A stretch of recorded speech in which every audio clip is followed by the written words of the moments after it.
Hare Krishna. I offer my humble obeisances to all the devotees who assembled for today morning's Bhagavatam class. I seek blessings from His Grace Aniruddha Prabhu so that I'll be able to speak a few words on these few shlokas of Srimad Bhagavatam. Today we read about 10 shlokas from this chapter, 5th chapter of the 8th canto. In these few shlokas, Sukadeva Goswami is describing the names of various personalities who are the office bearers of the Chakshusha Manvantara. The prominent theme of the 8th canto of Srimad Bhagavatam is Manvantara. There are 10 topics in Srimad Bhagavatam. Atra sargo visargascha sthanam poshanamutayaham manvantaresha nukatha nirodho muktirashrayaham. Sarga means the primary creation done by the Supreme Lord Himself. Visarga is the secondary creation done by Lord Brahma, the Manus and the Prajapatis and the sages. This Sarga and Visarga is described in the initial cantos of Bhagavatam. Of course, all the 10 topics of Bhagavatam are described in all 12 cantos of Bhagavatam with various degrees of emphasis. However, by careful observation, we can see that 2nd canto and 3rd canto and 4th and up to middle of 5th canto, they describe Sarga and Visarga in greater detail. Then Sthanam. Sthanam means positioning of all these various living entities that are created in various planetary systems. And that is described in the second half of 5th canto, the cosmology, the creation of various planetary systems in this world, in this universe. Then next topic is Poshanam. Poshanam means how the Lord maintains His devotees.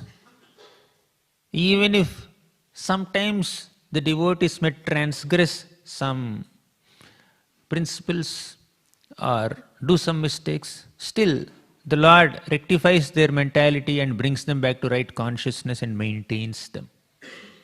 That is described in the 6th canto of Bhagavatam, predominantly. Examples of Poshanam you can find everywhere, but 6th canto prominently describes this. The next topic is Uti. Uti means inclination. Inclination is of two types, auspicious and inauspicious. The auspicious inclinations of devotees like Prahalad Maharaj and the inauspicious inclinations of demons like Hiranyakashipu, they are very elaborately described in the 7th canto of Bhagavatam. 7th canto also describes the mixed inclinations of certain mixed people in the form of Varnashram at the end. The next topic is Manvantara. Manvantara means the reign of Manus. Within one day of Brahma, there are 1000 Divya Yugas. One Divya Yuga is a combination of the 4 Yugas, Satya Yuga, Treta Yuga, Dwapar Yuga and Kali Yuga. So these 4 Yugas put together is called Divya Yuga, also called Chatur Yuga.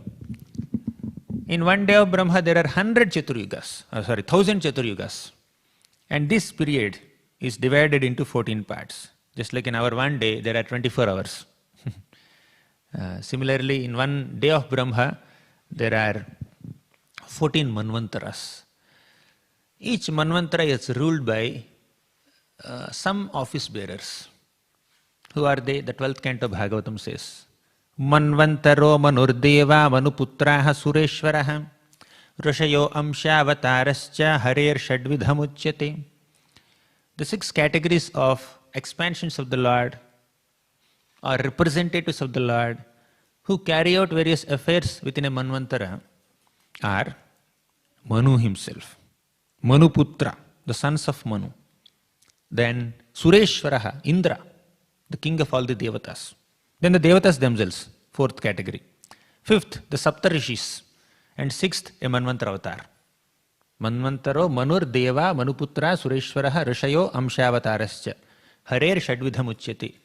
These are the 6 kinds of office bearers who carry out the affairs of a universe within that one Manvantara period of 71 Divya Yugas. And when the next Manvantara comes, the government changes. New Indra will come, new Saptarshis will come, new set of Devatas will come, new Manu will come. definitely new Manuputras will come, and new Amshavatara, the Lord's expansion, Manvantara Avatara.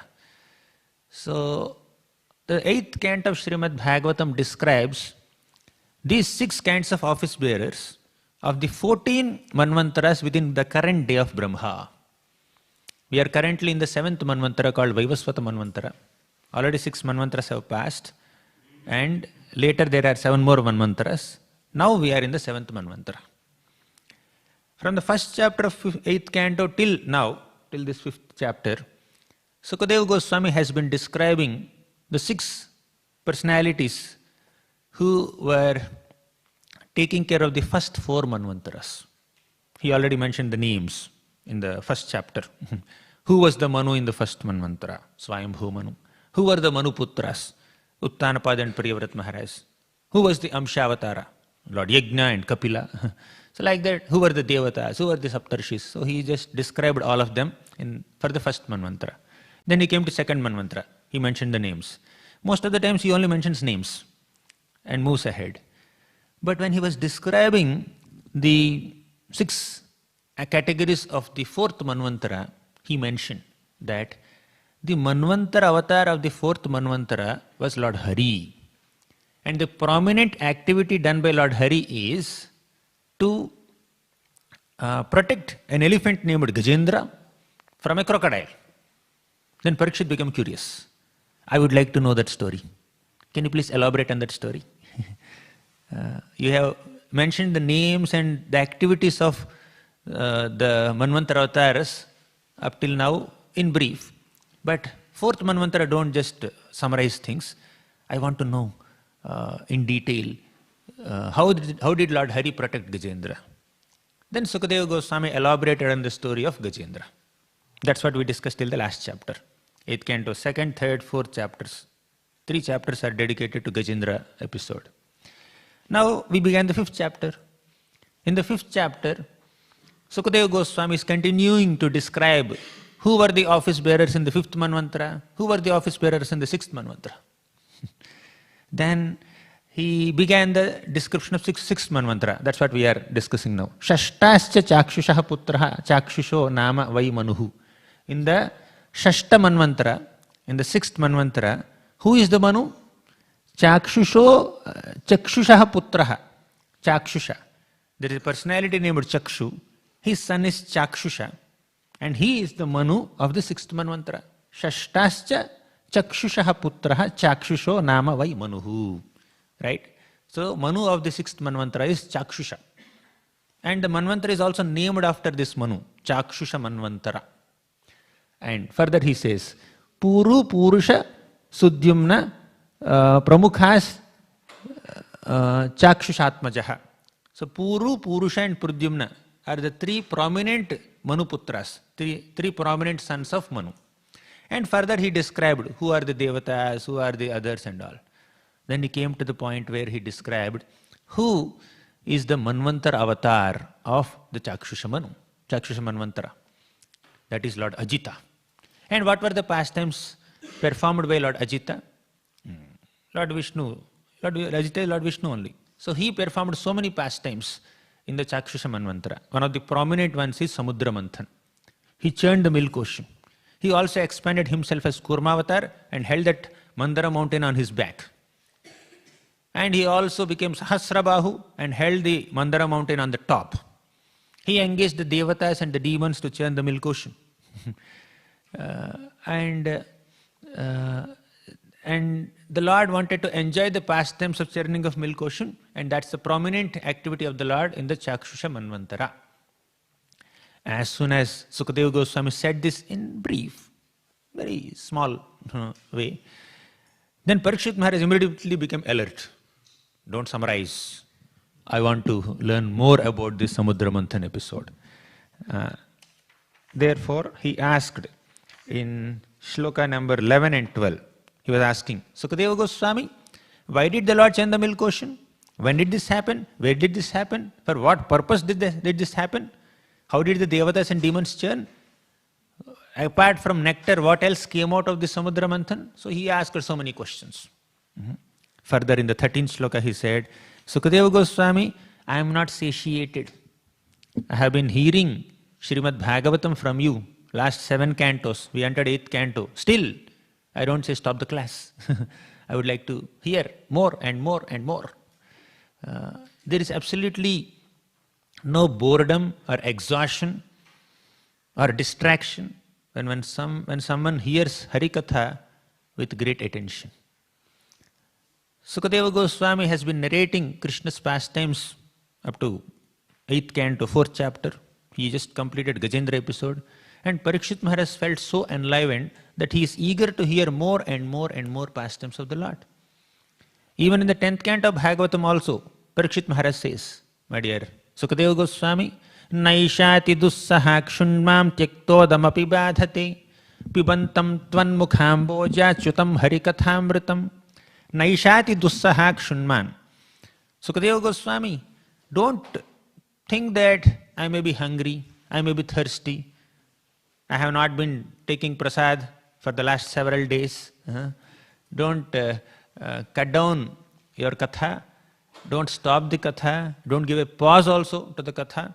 Continue. Naishati dussaha kshunman. I am not being tormented by hunger or thirst. Tyaktodam api badhate.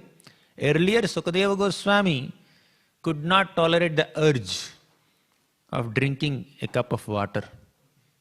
Therefore, he kept a dead snake around Shamik Rishi's neck. And that same, Parikshit Maharaj. And that same Parikshit Maharaj, he was saying to Sukadeva Goswami, I am not thirsty, I am not hungry. So one hunting excursion he went, Parikshit Maharaj, he could not tolerate hunger and thirst and he offended Shamik Rishi. And that same Parikshit Maharaj, for 1 week, he did not drink anything, he did not eat anything, but he is able to survive. He says, continue your katha. What can we understand from this? The main lesson here is Parikshit Maharaj's unusual behavior with Shamik Rishi is ordained by the Supreme Lord. As Prabhupada describes in the 18th chapter of the 1st canto of Bhagavatam, Parikshit Maharaj's unusual behavior is only by the will of the Lord, and definitely he is not an offender of Brahmanas. There is no track record of Parikshit Maharaj insulting Brahmanas or Vaishnavas in any way in the past. That's the only incident it happened. So Parikshit Maharaj with great eagerness is hearing Harikatha. Naishati dussaha kshunmam tyaktodam api badhate pibantam tvan mukhamboja chutam harikathamritam. I am drinking the nectar of Harikatha which is emanating from your lotus mouth. Pibantam, I am drinking through my ear holes. Tvan mukhamboja chutam, that which is being emanated from your lotus mouth. Harikathamritam. The real Amrit is the nectar of Krishna Katha. Therefore I am not satiated. Please continue to hear. Please continue to speak Harikatha. Continue. Here also he is saying the same thing. Oftentimes we see within Srimad Bhagavatam, the hearer of Bhagavatam is encouraging the speaker of Bhagavatam. I want to hear more. Please continue. We see Parikshit Maharaj encouraging Sukadeva Goswami to speak more Harikatha. We see Vidura encouraging Maitreya Muni to speak more and more Harikatha. We see Yudhishthira Maharaj encouraging Narada Muni to speak more and more Harikatha. We see Uddhava requesting Krishna to give his teachings more and more in the 11th canto. Like that, all the sincere hearers of Srimad Bhagavatam are very eager to hear Harikatha from the speakers of Bhagavatam. Tanno bhavan vai bhagavat pradhano mahattamaikanta parayanasya harerudaram charitam vishuddham susrushatam no avitanotu vidvan. This shloka from the 1st canto of Bhagavatam describes the qualities of a hearer of Bhagavatam, a speaker of Bhagavatam, and the subject matter. What is the quality of a speaker of Bhagavatam? Tanno bhavanvai bhagavat pradhano. Bhagavat pradhana means a speaker of Bhagavatam is supposed to keep Bhagavan, Krishna is the prime objective of one's life. Basically, devotion towards Krishna is the primary qualification of a speaker of Bhagavatam. When somebody is speaking Srimad Bhagavatam, It's just an expression of one's appreciation, love and affection and devotion towards Krishna. It's not a demonstration of one's scholarship. Speaking Harikatha is not supposed to be an exercise done to show how scholarly one is and how many oratory skills people may have. That's not the main thing. It's an opportunity for the speaker to be Krishna conscious for that 1 or 2 hours. And how can the speaker be Krishna conscious for that 1 or 2 hours when he's speaking Harikatha, when the speaker is Krishna conscious throughout the day? So it's expression of one's own appreciation for Krishna. And what is the qualification of the hearer of Bhagavatam? Susrushatam no vitanotu vidvan, eagerness to hear Harikatha. Great eagerness and enthusiasm to nourish oneself with the glories of Krishna's Nama, Rupa, Guna, Leela is the real qualification of a hearer of Srimad Bhagavatam. The shloka describes. Parikshit Maharaj is such a wonderful exemplary hearer, and Sukadeva Goswami is such a wonderful exemplary speaker. And this conversation is so enlivening that although they discussed all these topics of Krishna 5,000 years back, still we are nourishing ourselves in our spiritual lives by rediscussing their conversation. Now, when Parikshit Maharaj expressed his eagerness to hear Harikatha more and more, specifically he asked this question, what happened in that Samudra Manthan? Why did the Lord perform these pastimes of Samudra Manthan? What all things came out? Please explain this story to me in great detail. Then Sukadeva Goswami began to narrate in the 15th shloka. He said that he gave a quick summary, but Prabhupada gave more details of this episode in the purport. Once Indra was going on the back of Airavata, his elephant. Then Durvasa Muni came and offered him a garland. Indra, I am very pleased to see you. Please accept this garland. So when an exalted sage or Brahmana, sannyasi like Durvasa Muni offers a garland, Indra is supposed to honor it, respect it. But he neglectfully kept that garland on the trunk of the elephant Airavat, and Airavat took it and trampled it under his feet. That's a great insult. All this happened right in front of the eyes of Durvasa Muni, and Durvasa Muni became extremely angry, upset with the disrespectful behavior of Indra. And Durvasa Muni cursed Indra. Indra, you are so puffed up, you are so proud of your material opulence. May you lose all your opulence. May you be poverty stricken.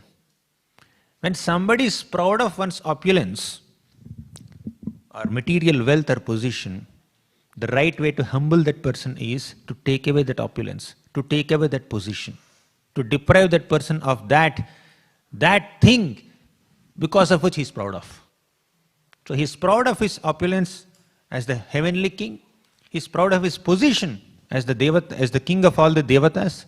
He is proud of his material wealth. And Durvasa Muni said, may you be poverty stricken. May you lose all your wealth. May you lose your power and position. In the 10th canto of Srimad Bhagavatam, there is a beautiful shloka. Not beautiful shloka, it is beautiful, but more than beauty, it's a very, very instructive, and it's giving us a caution note. The shloka says that when somebody offends a great personality, one loses everything. Ayuhu shriyam yasho dharmam lokan asisha evacha hanti shreyamsi sarvani pumso mahadatikramaham. Ayu, one's lifespan will be reduced by offending great personalities. Shriya, one's beauty will be lost. Yasha, one's fame will be lost. Dharmam, all the virtues that one is upholding so far, they will lose all those virtues also. Ayuh shriyam yasho dharmam, ayuh shriyo yasho dharmam, lokan asisha evacha. Loka means the higher planets that one is destined to attain because of one's pious activities. For example, somebody did so many pious activities, glorious activities, and is meant to attain a great destination, higher destination. But by offending a great personality, one will not attain it anymore. Lokan. Asisha evacha. One may be blessed in so many ways, by great personalities, all the blessings are also lost when one offends great personalities. Ayuhu shriyam yasho dharmam lokan asisha evacha hanti shreyamsi sarvani pumso mahadatikramaha. Mahad atikramaha. Mahat means great devotees. Atikrama means when you offend great personalities, when you disrespect great personalities, everything is lost. People will lose their positions, power, opulence, material wealth. And even the boons or the benedictions or the fortune one has received. And the best example in this canto is Indra. Indra lost opulence because Indra is so proud and puffed up.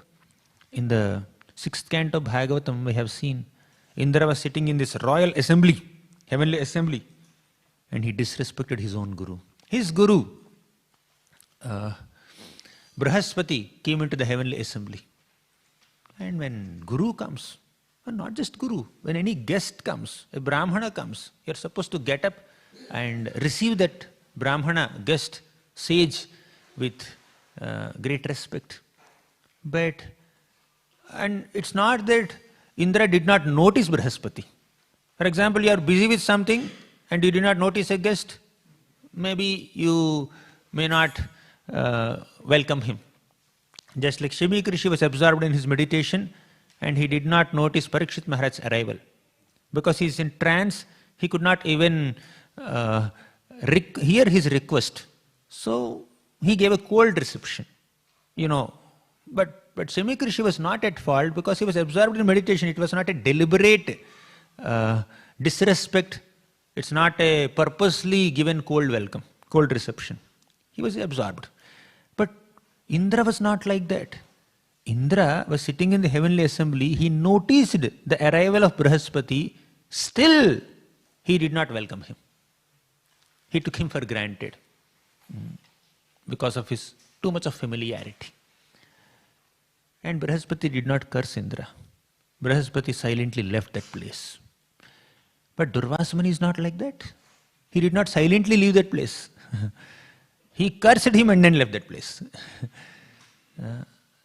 But whether somebody curses, whether a great sage or an exalted personality curses an offender or doesn't curse an offender, the very fact that he has committed an offense is a curse already.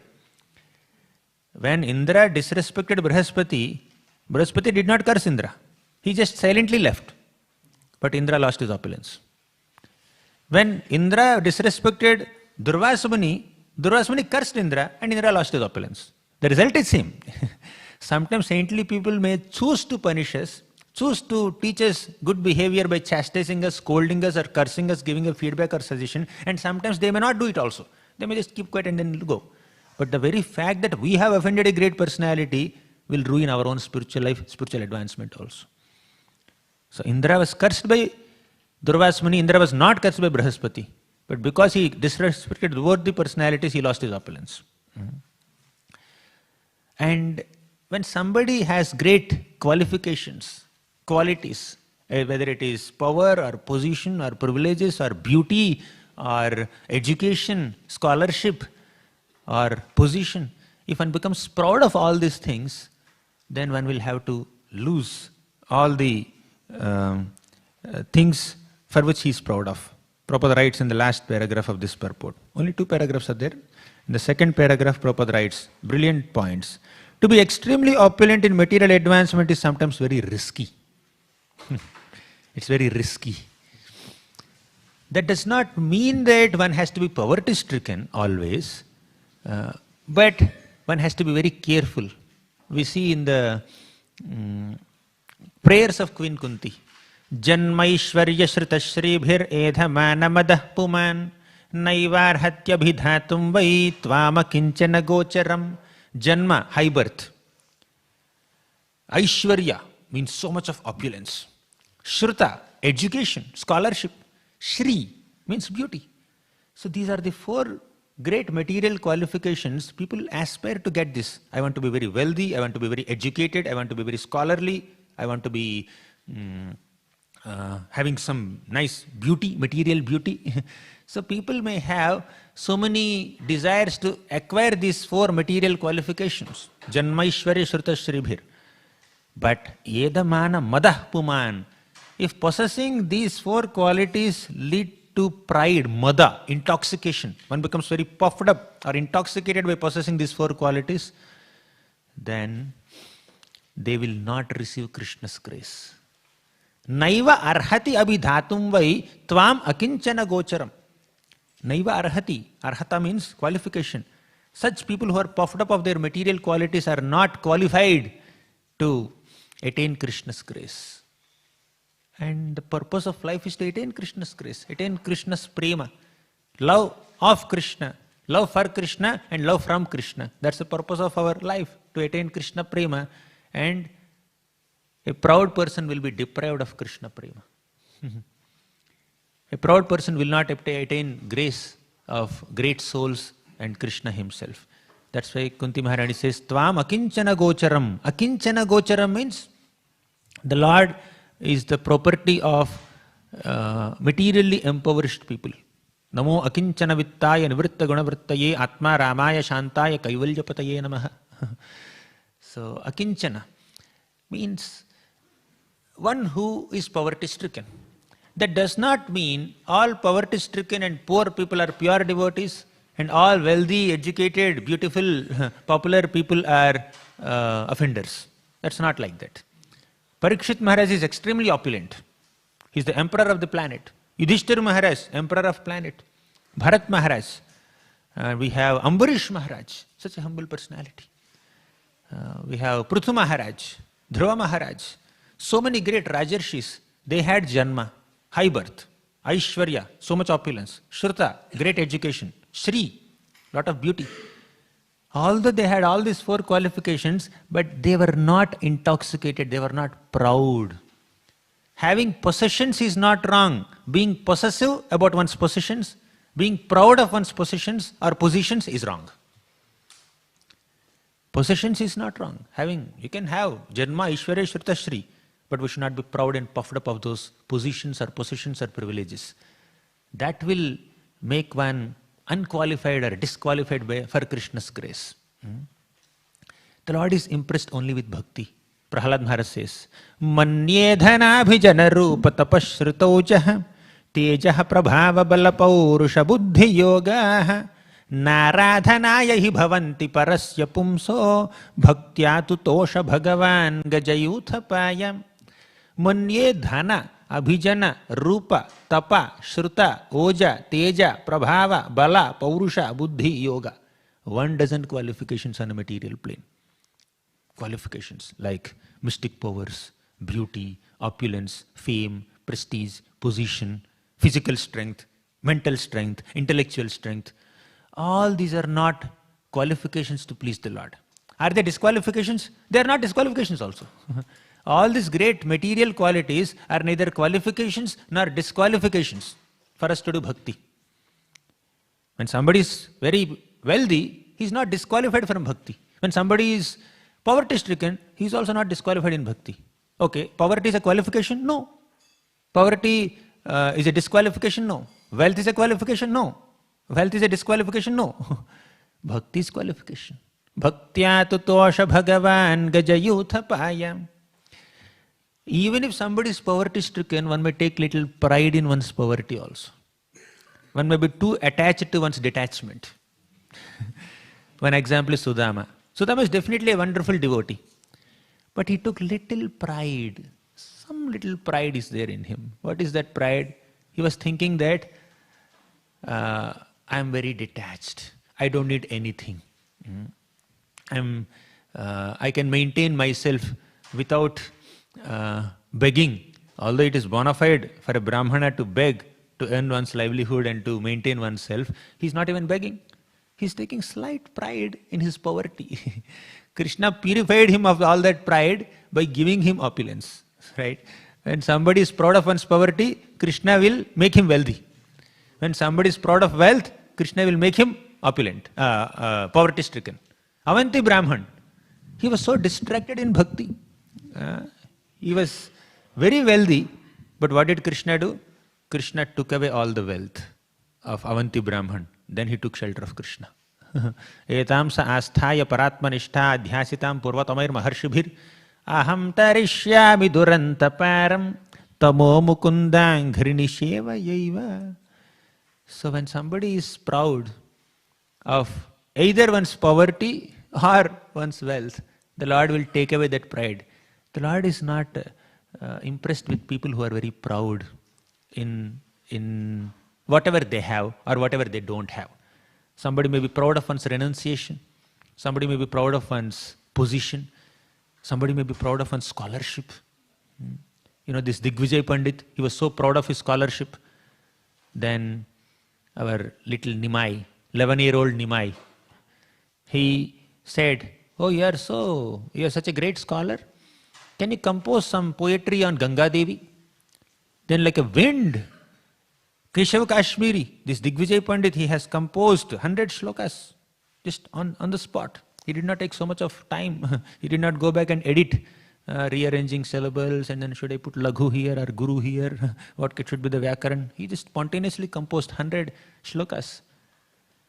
Then Nimai, Lord Chaitanya Mahaprabhu, before his sannyas as an 11-year-old boy, he caught one shloka and he analyzed its defects and good qualities. These are these few defects in your poetry. Then he was astonished. Keshav Kashmiri was astonished. I recited the shlokas like a wind. How could you even remember one of those shlokas? How could you analyze it so scrutinizingly and find so many faults in my composition? You are not an ordinary person. He fell flat at the lotus feet of Nimai and surrendered himself. Similarly, another Digvijay Pandit, another scholar, he had carried so many certificates or Vijaya Patras. He defeated so many scholars in debate and he received a signed document from all these scholars. I am useless. I am nothing in comparison to this Digvijay Pandit. He is the best scholar. So he had so many Vijay Patras. Then little Parashar Bhatt, who was hardly 5-year-old, he just took some dust in his hands and said, "Can you count the number of particles of dust in my hand? Tell me, what is the count?" You can answer any question, right? Answer this question. How many sand particles are there in my hand? And this great Pandit who was being carried on the palanquin, he was defeated. And that's what is mentioned in one of the previous shlokas also in this chapter. You can count the number of stars in the sky. You can count the number of sand particles in a handful of sand, or you can count the number of snow particles in the snow during monsoon, during winter, but still you cannot count the number of qualities of the Lord. People may take pride in their material qualities and positions or their abilities, but definitely there may be some personalities who are more qualified, more talented in all these areas. So one can never think of oneself to be the best in any area. Oftentimes, in the initial stages of devotional service, a sadhaka may be humble. But as one progresses in bhakti, as one spends more and more time in Krishna consciousness, there could be pride overwhelming a sadhaka. Just like there's a big ladder, you are trying to climb that ladder to reach the top floor, say third floor. There are no stairs, no steps, no lift also, no elevator also. So you have to climb the ladder. So when you climb the ladder and you are unable to balance yourself at the third step or fourth step and you fall from there, you may not hurt yourself so much. But when you climb 10 steps and gain some confidence, what happens is when you go to the 15th step, that confidence can become overconfidence. When you go to 20th step, that overconfidence can become pride. When you go to the 25th step, that pride can become inattentiveness. When you become inattentive at the 25th step and fall from there, we may break our head or hand. So the more we are spending time in the spiritual life, the more humble we need to become. That's why Krishna said in the Bhagavad Gita, the first and foremost aspect of knowledge is humility. Amanitvam adambhitvam ahimsa kshantirarjavam acharyopasanam shaucham sthairyam atmavinigraha. Krishna describes the qualities of knowledge, different aspects of knowledge in the 13th chapter of Bhagavad Gita. In that list he says first, amanitvam adambhitvam, pridelessness, humility. If one is knowledgeable, definitely one has to be humble. If he is not humble, if he is proud, he has no knowledge. Pride is a symptom of ignorance and ego. Humility is a symptom of real knowledge. When somebody is really knowledgeable, he is humble. Once you know something, either from scriptures or learning from teachers, when you know something, you also know that you need to know a lot. I know this much only. There is much more that I need to know. People of small knowledge think that they are great. People of great knowledge understand that they are small. Right? When the knowledge is vast, we understand our insignificance. We realize our humble position in front of the Lord and His exalted devotees. But when we are puffed up of our knowledge, we cannot recognize the glory of other devotees. Therefore, pride, especially pride in material wealth, is very risky, Prabhupada says. When Nalakuvara and Manigriva, who were the sons of Kuvera, the wealthiest person amongst the Devatas, they were entering Mandakini Ganga, a sacred river. They were naked. They were enjoying with the opposite gender and then wine in this water reservoir, in this Mandakini Ganga. And when Narada Muni came there, they did not even appreciate his presence there. What is he doing here? This is our place, enjoyment place. That's a holy place, meant for spiritual activities, not for the sense gratificatory activities. But they could not appreciate the presence of Narada Muni. Narada Muni understood how fallen they are. He was very compassionate. He became very angry. His anger is born out of his compassion. When great souls become angry with us, that's an exhibition of their compassion and not just anger. Narada Muni thought that these people they have completely lost their sense. Let them become trees in Vrindavan so that they get an opportunity to witness Krishna's childhood pastimes. In the curse there is a blessing. He humbled them in this way. Then here is Durvasa Muni. He told, I curse you to become poverty-stricken. So that poverty-stricken condition is the real ointment for their pride. Like you see, Narada Muni analyzes the problems with material wealth. People who are very wealthy, if they are not careful and humble, they can become so proud of their material opulence and they may disrespect people who are not as opulent as themselves. They may be violent towards animals and they think that I can purchase anything, I can get anything with this wealth. Even if I don't have education, if I have wealth, I can maintain myself. Even if I don't have beauty, if I have wealth, I can enjoy all beauties in this world. So of all these four things, Janma, Aishwarya, Shruta, Shri, material opulence is more intoxicating than the other things. A scholar may be proud, but a wealthy person can be more proud than a scholar also. So, Narada Muni says in that series of shlokas that of all the degrading material attributes, having so much of wealth is the most degrading, if one is not careful. Again, we say that all wealthy people are not proud people. There are so many wealthy people who are very humble also, like Yudhishthira Maharaj, Parikshit Maharaj, Prithu Maharaj. But if one is not careful and not devoted, not respectful towards other devotees, then naturally one will lose one's opulence. Then the materially opulent person does not care about anyone. And thus he commits offenses to great personalities such as devotees and saints. That's what Indra did just now. This is the way of material opulence. Dhanadurmadandha. And he becomes blind. This happens even to Indra, what to speak of ordinary people. When one is materially opulent, he should learn to be sober and well behaved towards Vaishnavas and saintly persons. Otherwise he will fall down. The right utility of wealth is to use it in Krishna's service. When somebody is wealthy, all that wealth, apart from using it for one's own self-preservation and personal maintenance, one can use that wealth in Krishna's seva.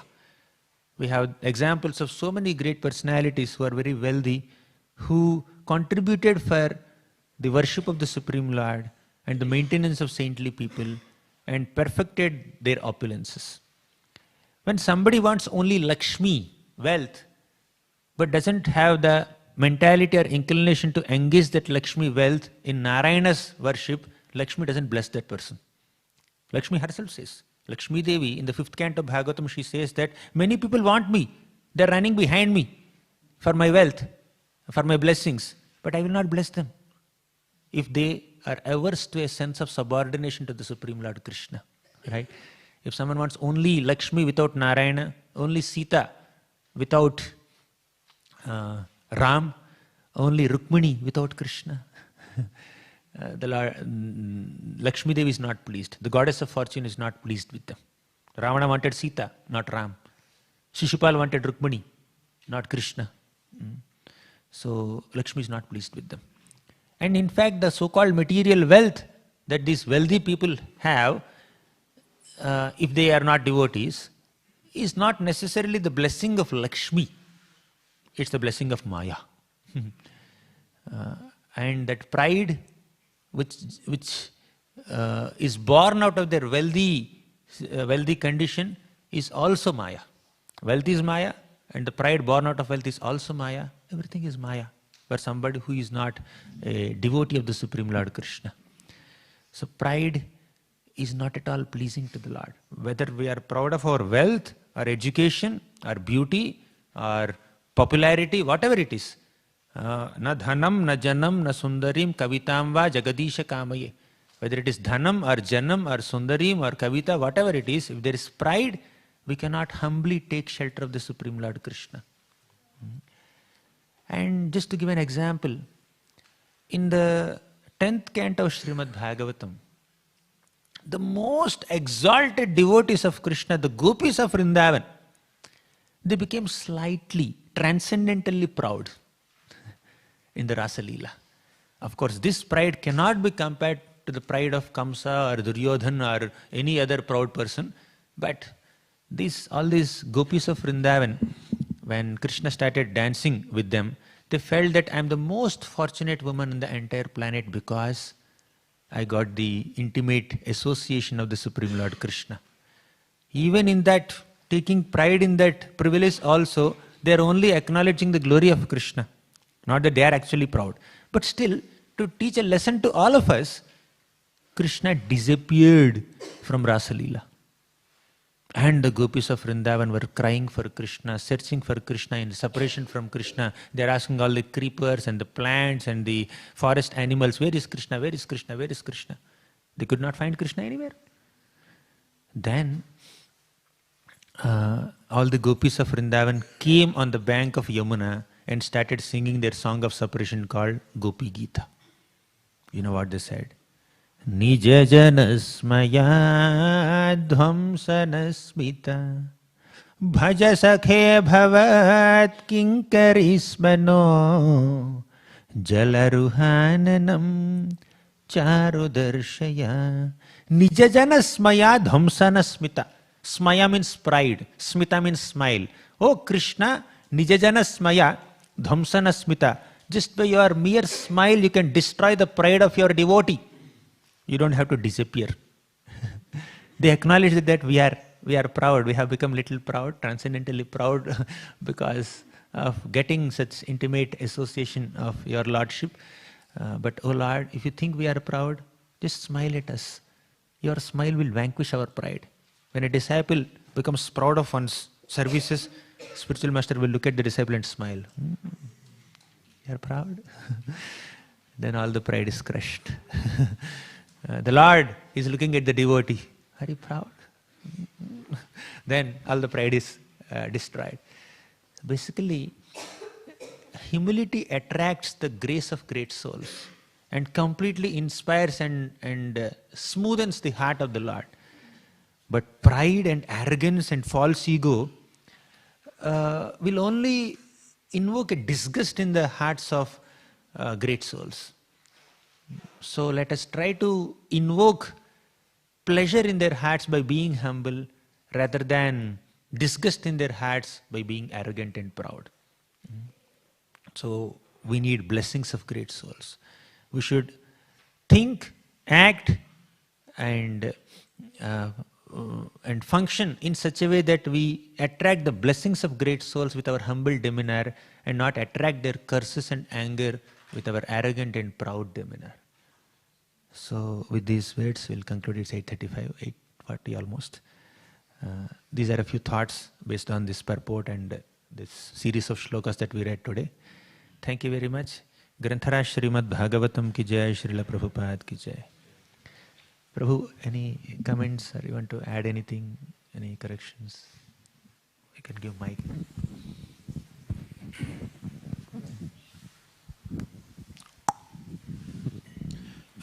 Thanks, Prabhu. It's interesting to note that this is a common knowledge. Pride cometh before a fall, right? Which is it's so everybody knows this actually, but we forget it at the same time. We get overwhelmed by those.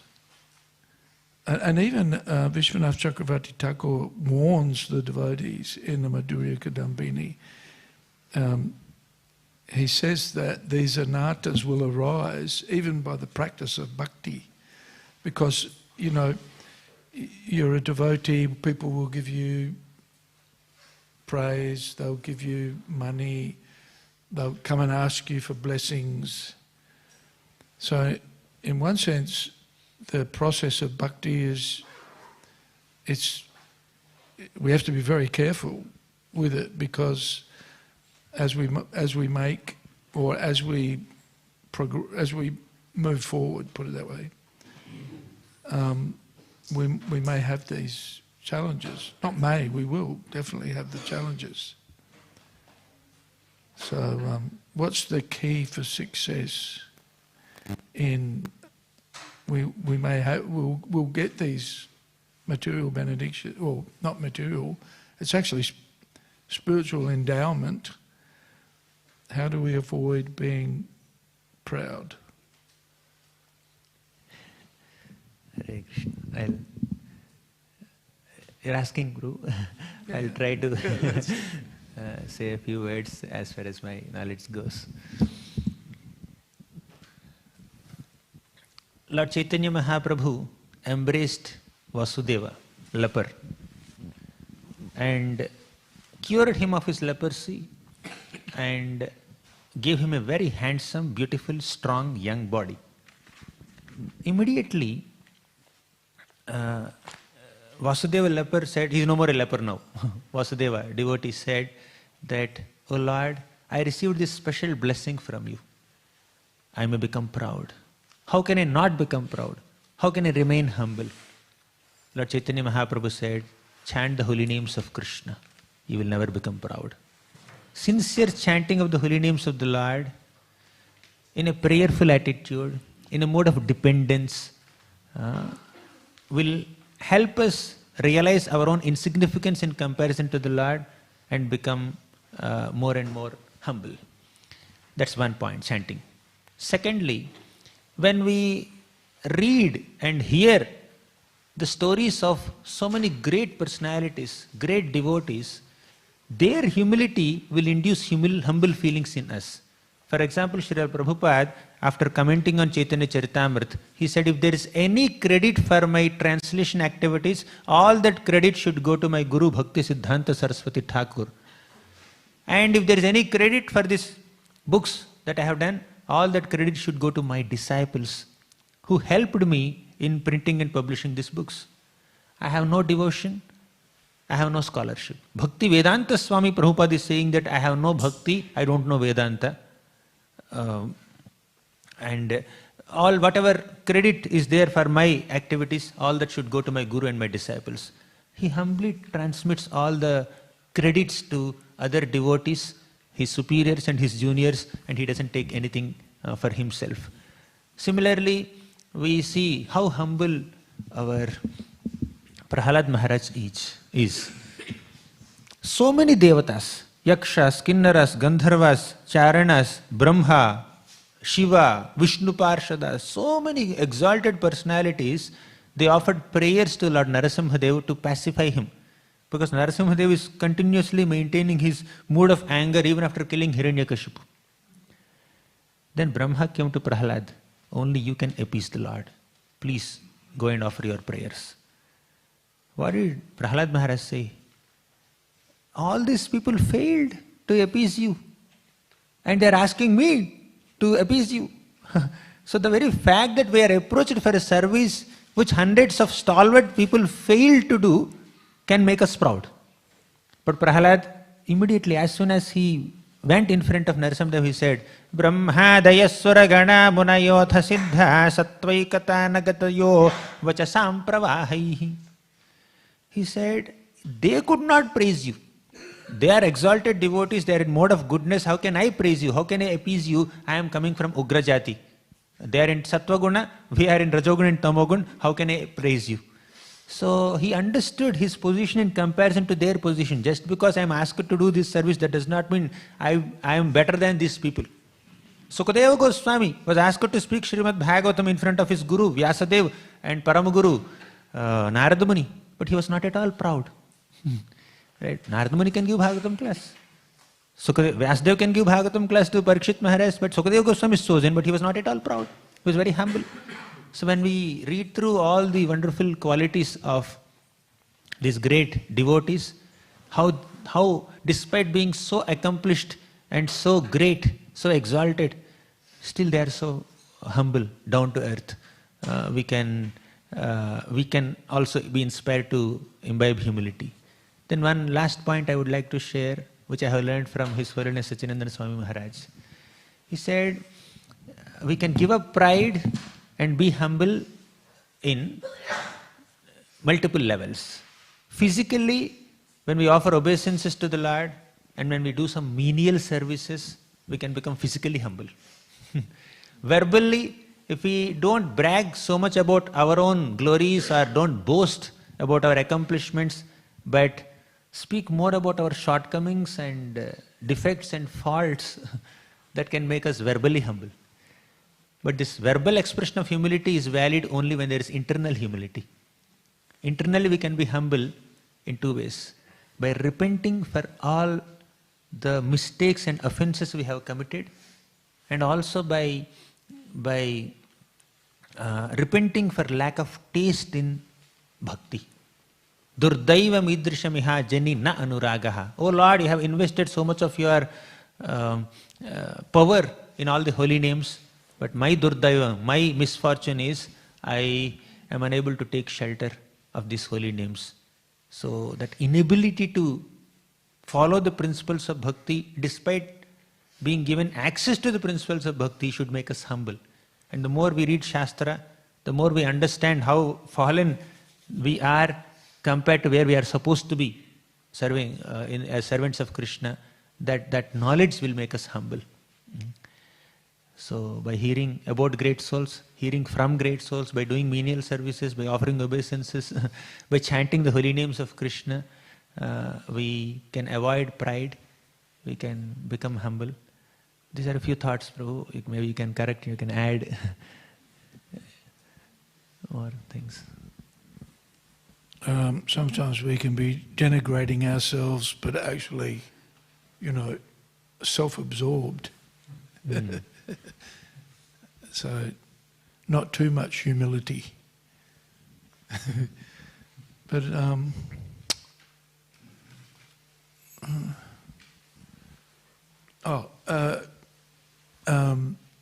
it's interesting to see the character of Krishna Das Kaviraj, who considers himself lower than a worm in stool. And he says, anybody who hears me speaking will be degraded. Right? Yet we know that Chaitanya Charitamrita is the most wonderful book that you can almost read. And he's so learned and so scholarly, yet he still has that mood of humility. So to genuinely manifest that, not an easy thing to do. Material energy is very powerful, and especially as a devotee, you have people telling you what a good fellow you are all the time, and to know that you're not, realistically, is that's a highly advanced devotee, not easily achieved. But as you say, chant Hare Krishna, render service,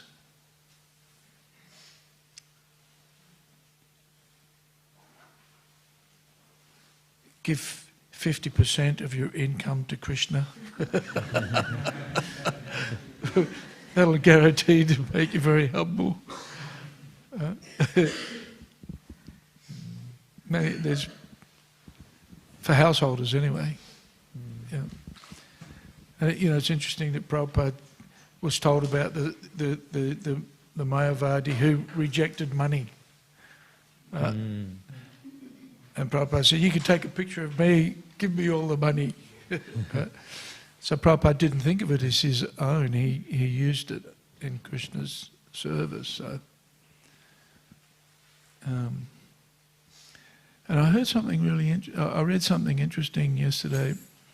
Malati told a story about Prabhupada was approached by a friend of the devotees and said that I heard that Chaitanya Mahaprabhu chastised his disciple and banished him, Chaitanya Haridas. And Chaitanya Haridas then committed suicide. And Lord Chaitanya said, very good, very good. And the devotee, the inquirer was surprised. How can a devotee committing suicide be very good? And Prabhupada explained that it's very good because this is a Leela, and he went back to Vaikuntha. He went back to with Chaitanya Mahaprabhu all of the time. But he said what Chaitanya Mahaprabhu was against was hypocrisy. And for the sannyasis and the renunciates to masquerade was very displeasing to him. Yet the householders, he encouraged their family life and inquired about how their children were and supported them because they were honest about their situation. So we shouldn't be hypocrites and masquerade as something that we're not. So we need to practice that, especially when we're young devotees, or even if we're older devotees. We can get a bit carried away with ourselves and then start thinking we're better than we are, and that will be risky. And if we keep doing that, then Krishna will bless us with some challenges, some challenges.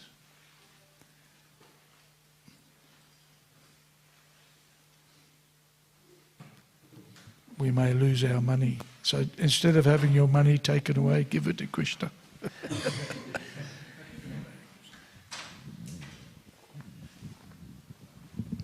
Thank you.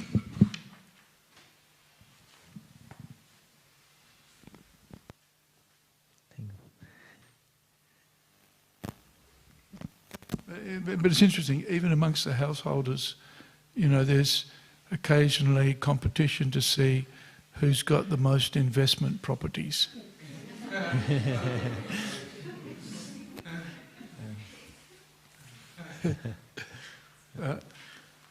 And that's not bad, because that's the role of a householder, is to accumulate for the benefit of the family, and that's a dharma for the householder, right? But of course, then Rupa Goswami and Prabhupada give us the formula for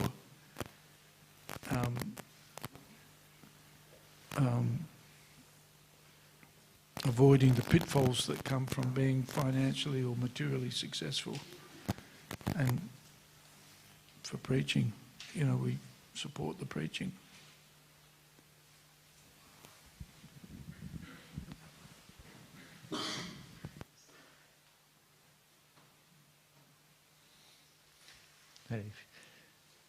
Thank you, Prabhu. Thank you so much for your insights. Any other questions? Hare Krishna, Prabhu. Thank you for the wonderful class. Prabhu, you mentioned how Parikshit Maharaj, when he was listening to Srimad Bhagavatam from Shtukadev Goswami, he wasn't feeling tired. He was eager to listen more and more. So I was wondering, the sages at Naimisharanya who were listening with Parikshit Maharaj, were they also like Parikshit Maharaj, not tired, more eager to listen, or were they also like taking breaks to take prasadam or like...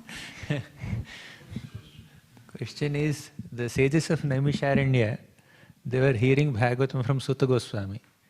Were they taking some breaks for prasadam in between, or were they also hearing Bhagavatam continuously without getting tired or exhausted?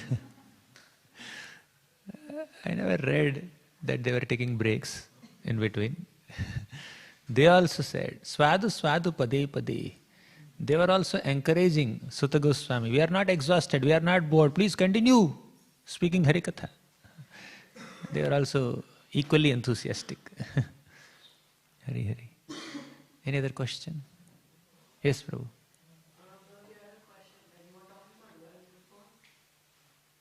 Wealth. How wealth can mislead you in life and can destroy your bhakti. So, and you also said that Maya, sometimes wealth comes in the form of Maya or in the form of Saraswati if you also attaining bhakti and using Saraswati for Krishna. So how do you understand whether your wealth is Maya or Saraswati when you attain wealth in the future? If the Saraswati means knowledge. That's what you Lakshmi, meant, sorry, right? Lakshmi. Learning. My bad, Lakshmi. Okay. Lakshmi.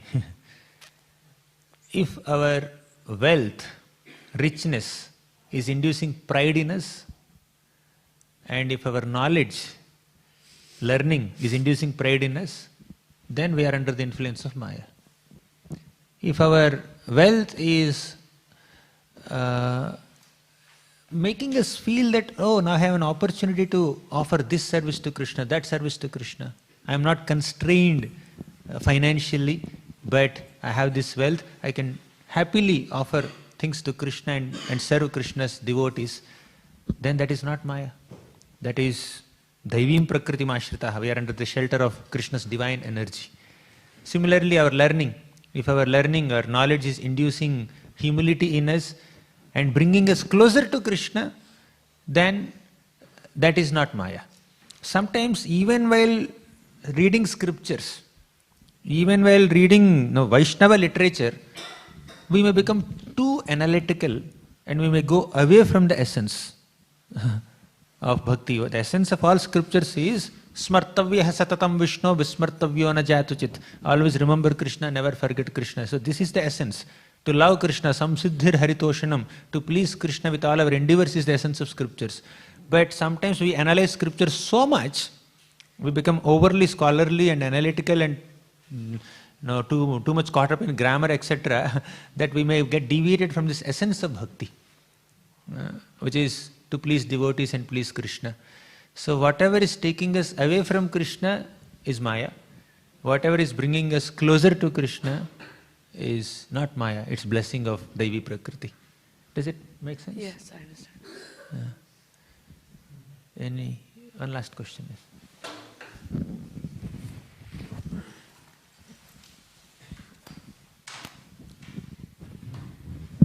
Hare Krishna, Prabhu, thank you so much for the beautiful class.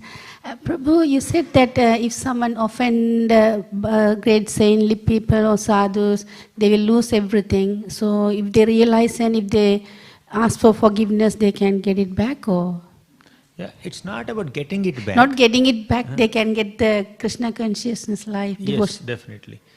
We have examples of many people who offended great personalities, but by realizing their mistake, admitting their mistake, apologizing for their mistake, sincerely, genuinely repenting for the mistake, and endeavoring not to repeat the same mistake again, they are reinstated in their original position as devotees. For example, Rahugana, he offended Jadabharat.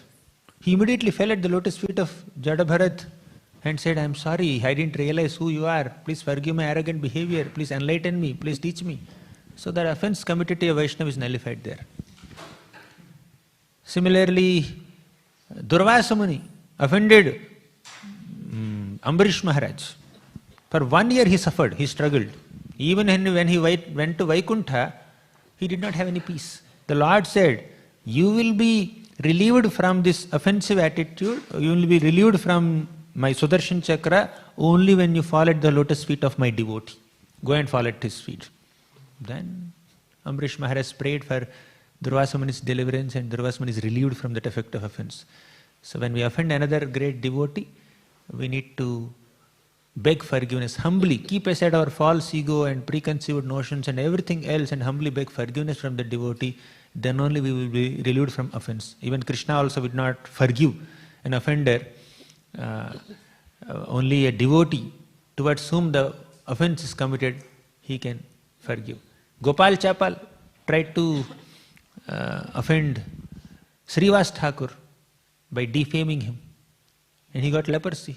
Lord Chaitanya Mahaprabhu said, "Are papi bhakta dveshi, you are a hater of devotees, you are a sinful person.